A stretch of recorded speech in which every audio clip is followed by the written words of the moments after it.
ఉన్న బంగారాన్ని విడిపించి ఆ రోజు ఆన్లైన్ రేటుకే మేము కొంటాం. Sharma gold company. ప్రభుజీ హరే కృష్ణ. హరే కృష్ణ. బ్రహ్మ ముహూర్తం చాలా ముఖ్యమైనది, విలువైనది. అయితే చాలా మందికి దాని వాల్యూ తెలియట్లేదు అనేది ఇప్పుడు వస్తున్నటువంటి మాట. ఇక్కడ అసలు బ్రహ్మ ముహూర్తం అంటే సరిగ్గా సమయం ఏంటి అని అడుగుతూ ఉంటారు కొంతమంది. 2:30 అంటారు, కొంతమంది 3:30 అంటారు. ఈ కన్ఫ్యూజన్ ఒకటి. అసలు బ్రహ్మ ముహూర్తం విశిష్టత ఏంటండి? అప్పుడు అసలు ఏం పనులు చేయాలి, ఏవి చేయకూడదు? జీవుణ్ణి ఉద్ధరించడానికి చేసే పనులన్నీ బ్రహ్మ ముహూర్తంలో చేయాలి. ఇప్పుడు చూడండి, మనకి సమయం కూడా గుణములతో ప్రభావితమై ఉంటుంది. ప్రొద్దున పూట సత్వగుణ ప్రధానం అని చెప్తారు బ్రహ్మ ముహూర్త కాలం. బ్రహ్మ ముహూర్తం అంటే ఏం లేదండి, 4-4:30 సమయాన్ని బ్రహ్మ ముహూర్తంగా 4 నుంచి 4:30, 4 గంటలు అనుకోండి మీరు. సుమారుగా 4 o'clockకి లేవటం అనేది ఒక హ్యాబిట్గా పెట్టుకున్నాం అనుకోండి. ఇంకా మనకి సూర్యోదయం ఎప్పుడు, సూర్యాస్తమయం ఎప్పుడు క్యాలెండర్లో చూస్తే దానికి ఎగ్జాక్ట్గా 2 గడియలు ముందు లేస్తాను. అవన్నీ అవసరం లేదు. రోజు 4 o'clockకి లేసారనుకోండి, ఇంకా జీవితంలో దానికంటే మంచి అలవాటు ఇంకోటి లేనే ఉండదు. 4-4:30 ఇది చాలా మంచి అలవాటు అండి. మేము ఇప్పుడు సుమారుగా 2012 నుంచి ప్రతిరోజు 3:30-4 గంటలకు లేస్తున్నాం.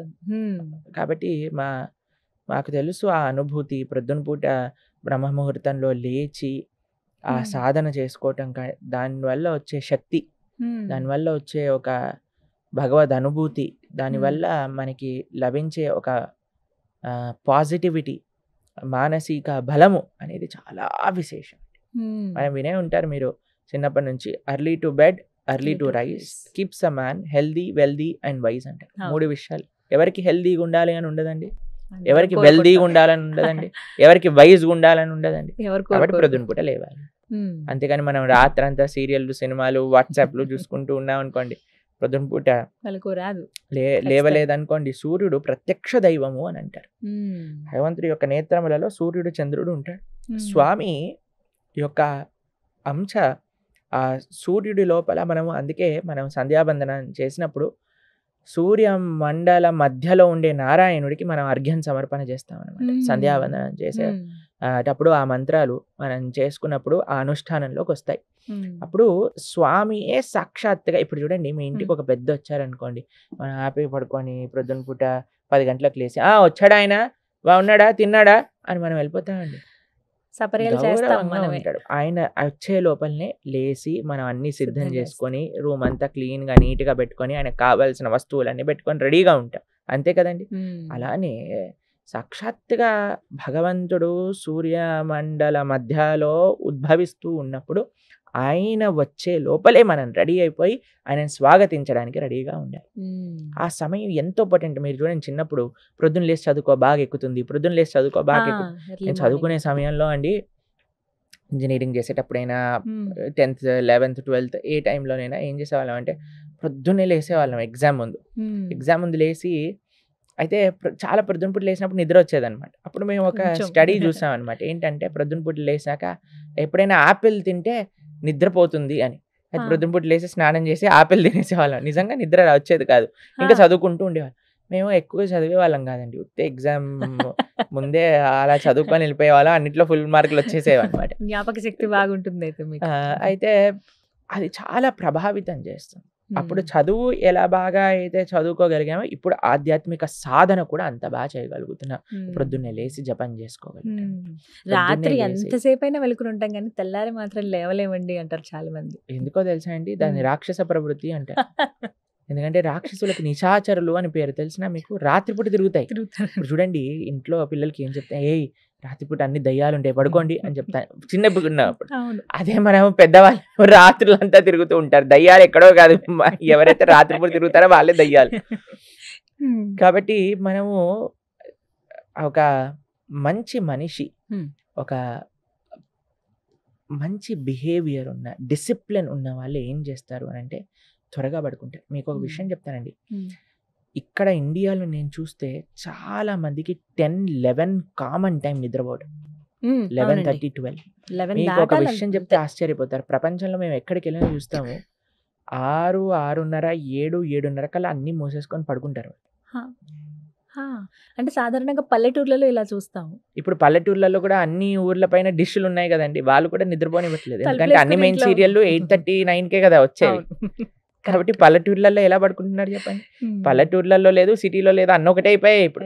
నిజమండి అది. సినిమా ఇంకా ఫోన్, టీవీ, ఫోన్ ఎక్కడైతే ఉంటుందో ఎక్కడైనా ఖరాబ్ చేస్తుంది. కానీ మేము పాశ్చాత్య దేశంలో చూసాం, ఆస్ట్రేలియా వెళ్ళినప్పుడు మేము చూసాం, అందరూ 7:30 అయిపోయింది అంటే అసలు ఏదైనా కర్ఫ్యూ ఉందా అని అనిపిస్తుంది అనమాట. అలా ఉండిపోతుంది, అందరూ పడుకుంటారు, లైట్లన్నీ ఆఫ్ అయిపోతాయి. ప్రొద్దున పుట్ట అందరూ లేచి ఎంత మంది మేము సంధ్యావందనం చేసుకోవడానికి వెళ్తూ ఉండేవాళ్ళం అనమాట నదీ తీరానికి. అప్పుడు అందరు కూడా జాగింగ్ చేస్తూ, ఎంత మంది, ఎవ్రీబడి ఈజ్ సెల్ఫ్ కాన్షియస్, నేను ఆరోగ్యంగా ఉండాలి, నేను బాగుండాలి, త్వరగా పడుకోవాలి, త్వరగా లేవాలి, ఎక్సర్సైజ్ చేయాలి.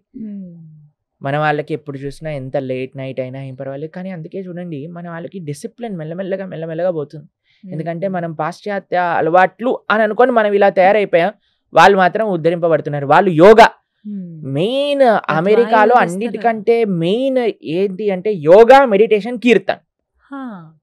లండన్ లో మీరు చూడండి, మీరు రాధికా దాస్ అనే ఒక డివోటీ ఉన్నారు, ఆయన పెద్ద పెద్ద చర్చిలలో మొత్తం చర్చ్ నిండా అందరూ వేలాది మందులు కూర్చొని అందరూ కీర్తన్ మెడిటేషన్, కీర్తన్ యోగా, కీర్తన్ చేస్తూ ఉంటారు. కీర్తన్, మెడిటేషన్, యోగా ఈ 3 ప్రపంచ వ్యాప్తం అయిపోయాయి. అందరూ భారతదేశానికి ఈ 3 నేర్చుకోవడానికి వస్తున్నారు.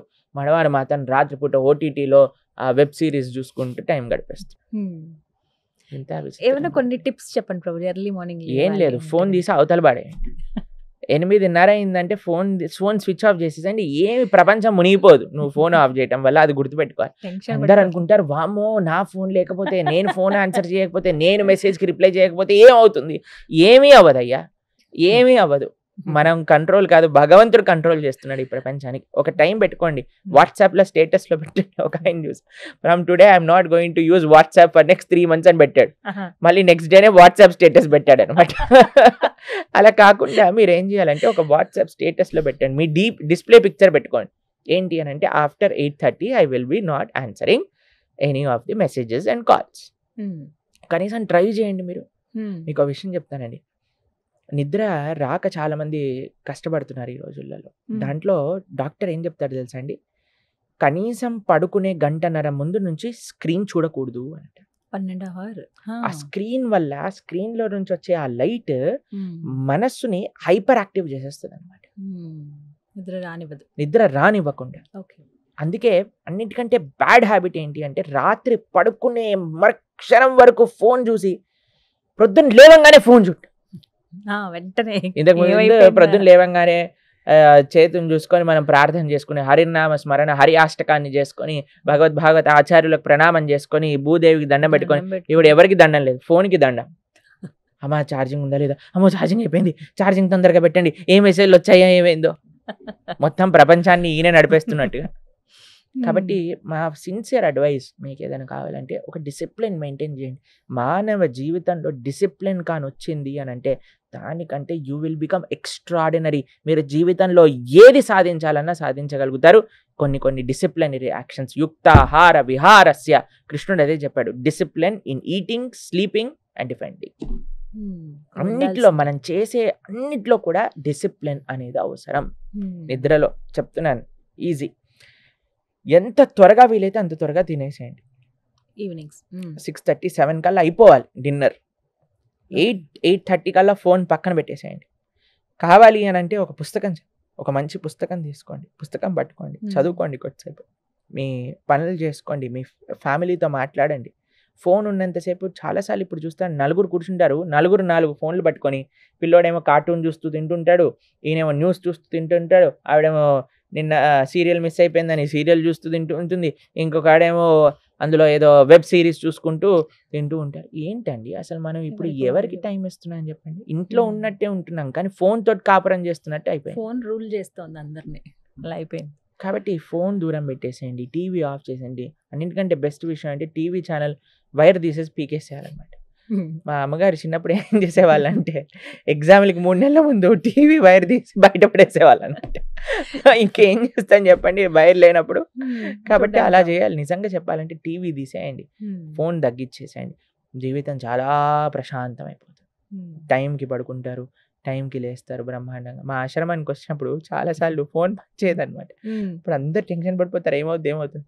తర్వాత ఒక రోజు అయిపోయాక బ్రహ్మాండంగా హాయిగా హాయిగా ఉంది కీర్తనలో అని feel వస్తుంది. ఉంటారు, ప్రొద్దున కనిపిస్తారా, ఏమైందయ్యా నీ చాలా ఇంపార్టెంట్ అన్న, ఏముంది ప్రవచనం నడుస్తున్నాయి అని ప్రశాంతంగా ఉన్నాం మేము అని అంటారని.